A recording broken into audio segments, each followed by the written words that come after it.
Chief Justice Roberts, Vice President Harris, Speaker Pelosi, Leader Schumer, Leader McConnell, Vice President Pence, and my distinguished guests, my fellow Americans. This is America's day. This is democracy's day, a day of history and hope, of renewal and resolve. Through a crucible for the ages, America has been tested anew, and America has risen to the challenge. Today, we celebrate the triumph not of a candidate, but of a cause, the cause of democracy. The people, the will of the people, has been heard, and the will of the people has been heeded. We've learned again that democracy is precious. Democracy is fragile. And at this hour, my friends, democracy has prevailed. So now, on this hallowed ground where just a few days ago, violence sought to shake the Capitol's very foundation, we come together as one nation, under God, indivisible, to carry out the peaceful transfer of power as we have for more than 2 centuries. As we look ahead in our uniquely American way, restless, bold, optimistic, and set our sights on the nation we know we can be and we must be. I thank my predecessors of both parties for their presence here today. I thank them from the bottom of my heart. And I know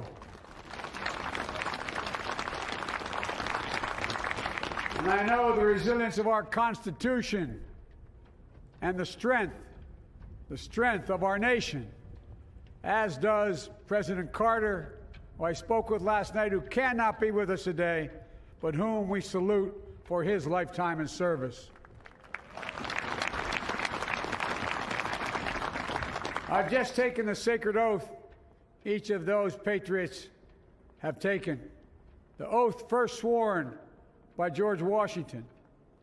But the American story depends not on any one of us, not on some of us, but on all of us, on we, the people, who seek a more perfect union. This is a great nation. We are good people. And over the centuries, through storm and strife, in peace and in war, we've come so far. But we still have far to go. We'll press forward with speed and urgency, for we have much to do in this winter of peril and significant possibilities. Much to repair, much to restore, much to heal, much to build, and much to gain. Few people in our nation's history have been more challenged or found a time more challenging or difficult than the time we're in now. Once-in-a-century virus that silently stalks the country has taken as many lives in 1 year as America lost in all of World War II. Millions of jobs have been lost. Hundreds of thousands of businesses closed. A cry for racial justice, some 400 years in the making, moves us.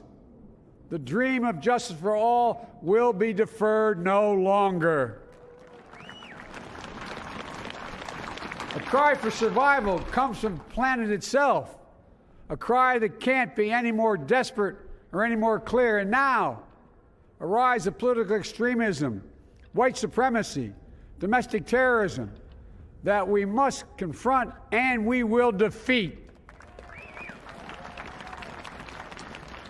To overcome these challenges, to restore the soul and secure the future of America, requires so much more than words. It requires the most elusive of all things in a democracy: unity.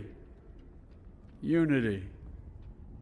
In another January, on New Year's Day in 1863, Abraham Lincoln signed the Emancipation Proclamation. When he put pen to paper, the president said, and I quote, If my name ever goes down into history, it'll be for this act, and my whole soul is in it. My whole soul is in it.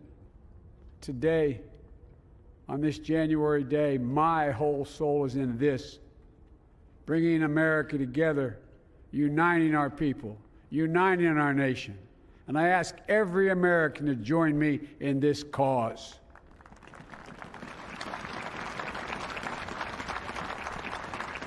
Uniting to fight the foes we face: anger, resentment and hatred, extremism, lawlessness, violence, disease, joblessness, and hopelessness. With unity, we can do great things, important things. We can right wrongs. We can put people to work in good jobs. We can teach our children in safe schools. We can overcome the deadly virus. We can reward work and rebuild the middle class and make health care secure for all. We can deliver racial justice, and we can make America once again the leading force for good in the world. I know speaking of unity can sound to some like a foolish fantasy these days. I know the forces that divide us are deep and they are real. But I also know they are not new. Our history has been a constant struggle between the American ideal that we're all are created equal and the harsh, ugly reality that racism, nativism, fear, demonization have long torn us apart. The battle is perennial, and victory is never assured. Through Civil War, the Great Depression, World War, 9/11, through struggle, sacrifice, and setbacks, our better angels have always prevailed. In each of these moments, enough of us have come together to carry all of us forward. And we can do that now. History, faith, and reason show the way of unity. We can see each other not as adversaries, but as neighbors. We can treat each other with dignity and respect.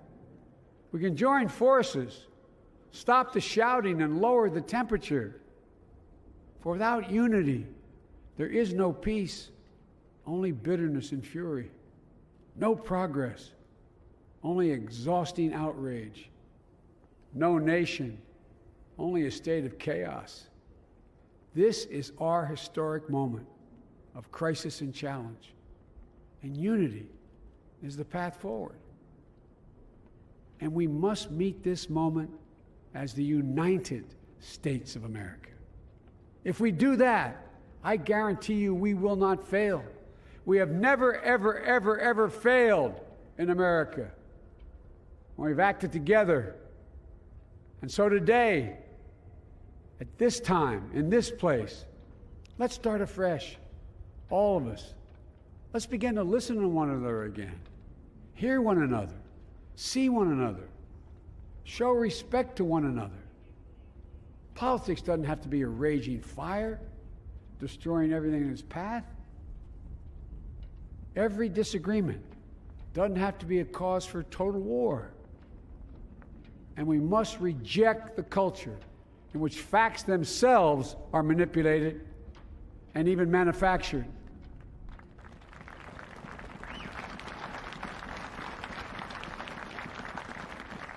My fellow Americans, we have to be different than this. America has to be better than this. And I believe America is so much better than this. Just look around. Here we stand in the shadow of the Capitol dome, as was mentioned earlier, completed amid the Civil War, when the Union itself was literally hanging in the balance. Yet we endured. We prevailed. Here we stand, looking out on the great mall where Dr. King spoke of his dream. Here we stand where 108 years ago, at another inaugural, thousands of protesters tried to block brave women marching for the right to vote. And today, we mark the swearing in of the first woman in American history elected to national office, Vice President Kamala Harris. Don't tell me things can't change. Here we stand, across the Potomac from Arlington Cemetery, where heroes who gave the last full measure of devotion rest in eternal peace. And here we stand, just days after a riotous mob thought they could use violence to silence the will of the people, to stop the work of our democracy, to drive us from this sacred ground. It did not happen. It will never happen. Not today, not tomorrow, not ever. Not ever.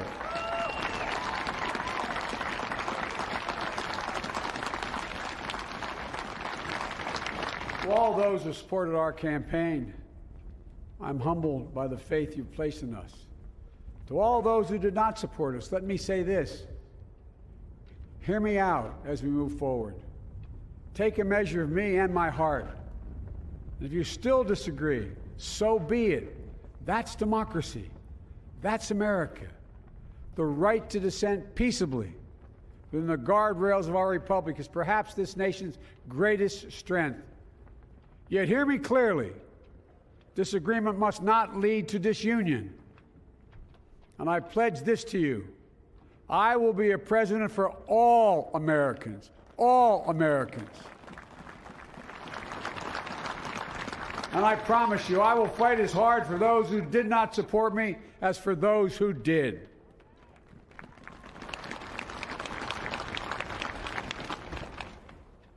Many centuries ago, St. Augustine, a saint of my church, wrote that a people was a multitude defined by the common objects of their love. Defined by the common objects of their love. What are the common objects we as Americans love that define us as Americans? I think we know.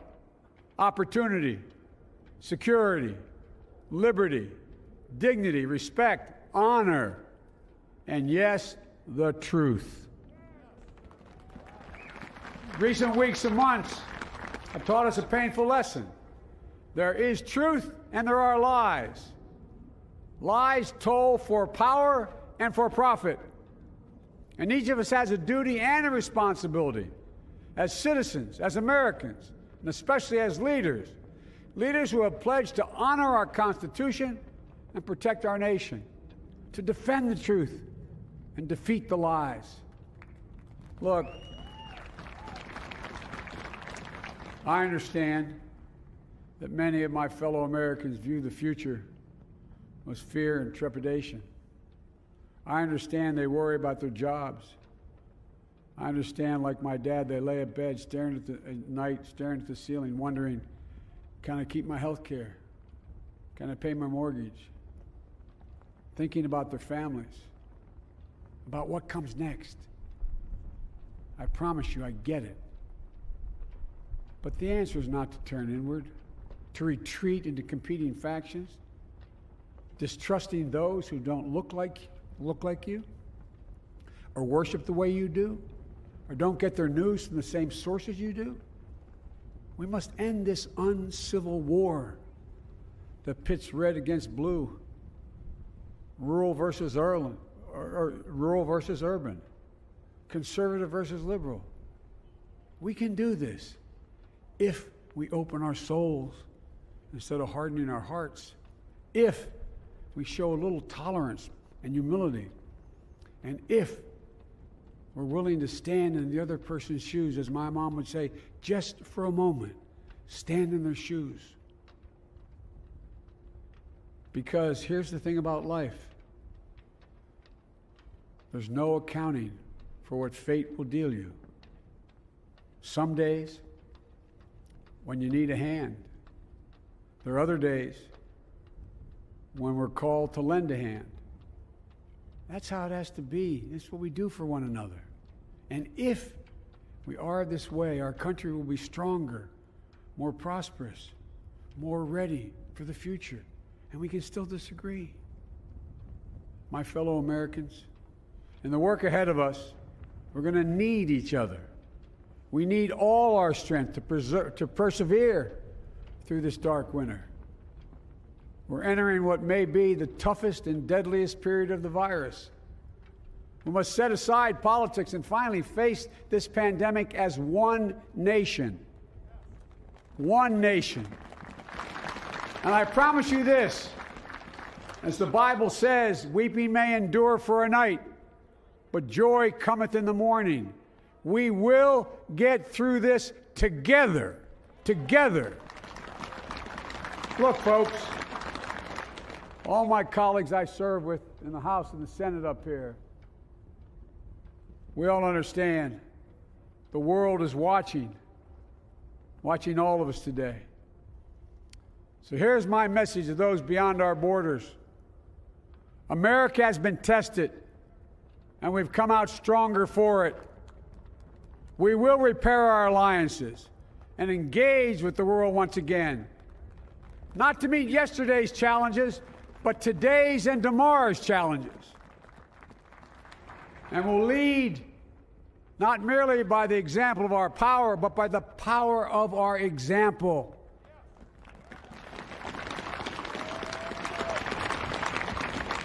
We'll be a strong and trusted partner for peace, progress, and security.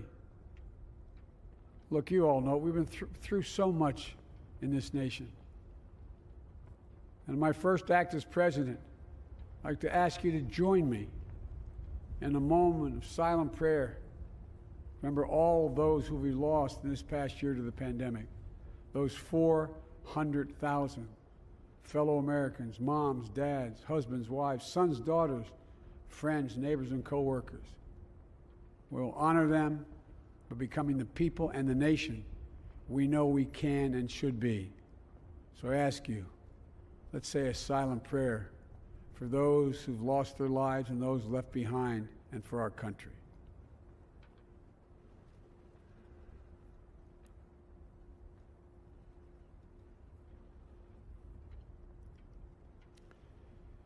Amen. Folks, this is a time of testing. We face an attack on our democracy and on truth, a raging virus, growing inequity, the sting of systemic racism, a climate in crisis, America's role in the world. Any one of these would be enough to challenge us in profound ways. But the fact is, we face them all at once, presenting this nation with one of the gravest responsibilities we've had. Now we're going to be tested. Are we going to step up, all of us? It's time for boldness, for there is so much to do. And this is certain.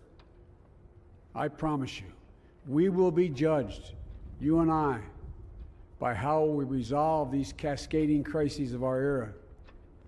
We will rise to the occasion is the question. Will we master this rare and difficult hour? Will we meet our obligations and pass along a new and better world to our children? I believe we must. I'm sure you do as well. I believe we will. And when we do, we'll write the next great chapter in the history of the United States of America, the American story. A story that might sound something like a song that means a lot to me. It's called American Anthem. There's one verse that stands out, at least for me, and it goes like this. The work and prayers of century have brought us to this day. What shall be our legacy? What will our children say? Let me know in my heart when my days are through. America, America, I gave my best to you. Let's us add our own work and prayers to the unfolding story of our great nation. If we do this, then when our days are through, our children and our children's children will say of us, they gave their best, they did their duty, they healed a broken land. My fellow Americans, I close the day where I began, with the sacred oath. Before God and all of you, I give you my word. I will always level with you. I will defend the Constitution. I'll defend our democracy. I'll defend America. and will give all of you, keep everything I do in your service, thinking not of power, but of possibilities, not of personal interest, but the public good. And together we shall write an American story of hope, not fear, of unity, not division, of light, not darkness, a story of decency and dignity, love and healing, greatness and goodness. May this be the story that guides us, the story that inspires us, and the story that tells ages yet to come that we answered the call of history. We met the moment. Democracy and hope, truth and justice did not die on our watch but thrived. That America secured liberty at home and stood once again as a beacon to the world. That is what we owe our forebears, one another, and generation to follow. So, with purpose and resolve, we turn to those tasks of our time, sustained by faith, driven by conviction, and devoted to one another and the country we love with all our hearts. May God bless America, and may God protect our troops. Thank you, America.